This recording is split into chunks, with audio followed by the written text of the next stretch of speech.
देखिए, एक दो लाइनों के साथ शुरुआत करूंगा। अरे वाह। कि मंडे मॉर्निंग है तो कि हॉर्मोज कभी खुला कभी हुआ बंद, हॉर्मोज कभी खुला कभी हुआ बंद, वीकेंड पर हर शख्स रहा था। और ये एक और लेसन है हमारे लिए, सबके लिए एक्चुअली, कि फ्राइडे को सैटरडे को गिफ्ट निफ्टी देखकर क्यों नहीं नाचना चाहिए बाजार में आज। लेकिन एक अच्छी चीज़ पता क्या है, आज हमारे पास एटलीस्ट अच्छे लोकल क्यूज़ है।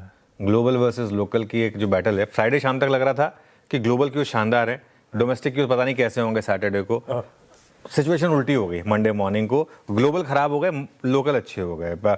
और 48 घंटे बाजार में मानो एक सदी के बराबर है ना, एकदम से। और ये वीकेंड का जो एक हमेशा फैक्टर होता है, ये बहुत इंटरेस्टिंग होता है। फ्राइडे शाम तक लग रहा था कि 500 पॉइंट का गैप अप होगा। इनफैक्ट हाईएस्ट पॉइंट पे गिफ्ट निफ्टी 700 पॉइंट ऊपर था, एकदम हाईएस्ट पॉइंट जो था फ्राइडे को, जब वो हॉर्मोज खुलने की बात आई तो 700 पॉइंट ऊपर था, ऐसा लग रहा था हमको। शनिवार के सुबह लगा कि कहीं गैप डाउन ना हो जाए, क्योंकि जिस तरीके से मार्केट पलटा और जिस तरीके से स्टेटमेंट पलटे, मार्केट तो कोई भी ट्रेड नहीं करता है सैटरडे मॉर्निंग को, तो इसके लिए आप सब मंडे मॉर्निंग का ही वेट कर रहे थे कि देखें कैसे रिएक्ट करेगा उसके बाद।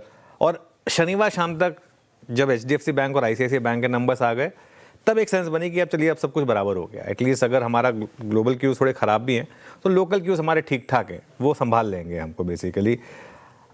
मेरे ख्याल से आज हमारे लिए सबसे इंपॉर्टेंट क्यू है ICICI बैंक और HDFC बैंक के नंबर्स।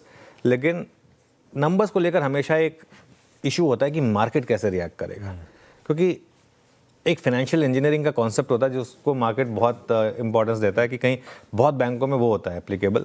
तो इस वजह से आज देखते हैं कि मार्केट कैसे उसको रिएक्ट करेगा। लेकिन मूड किस चीज़ से बिगड़ेगा? क्रूड 86 वाला 96 तक गया, सॉरी 96 वाला 86 तक आया, और 86 से वापस हम 96 तक आ गए। ये मतलब हुआ कि बच्चे को आपने टॉफी दी लेकिन उससे वापस छीन ली, तो वो थोड़ा सा एक इशू रहेगा।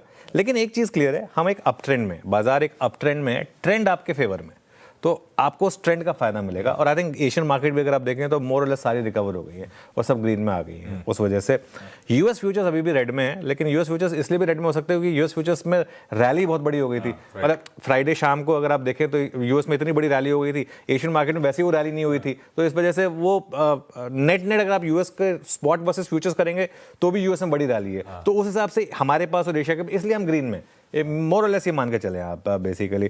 लेकिन मेरी अप्रोच पिछले 3-4 दिन में रही है स्टॉक स्पेसिफिक। आई थिंक वही अभी भी इशू रहेगा कि स्टॉक स्पेसिफिक आप रहें।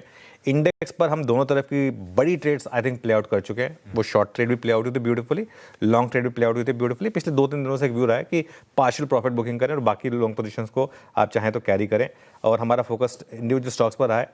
मेरा मानना ये है कि आज भी मिड कैप और स्मॉल कैप में बड़ी आउट परफॉर्मेंस हो सकती है, अनलेस पूरी मार्केट कोलैप्स हो जाए। मिड कैप और स्मॉल कैप में जो लगातार आउट परफॉर्मेंस चल रही है ये कंटिन्यू करेगी। इसमें तो अभी रैली की एक शुरुआत हुई है।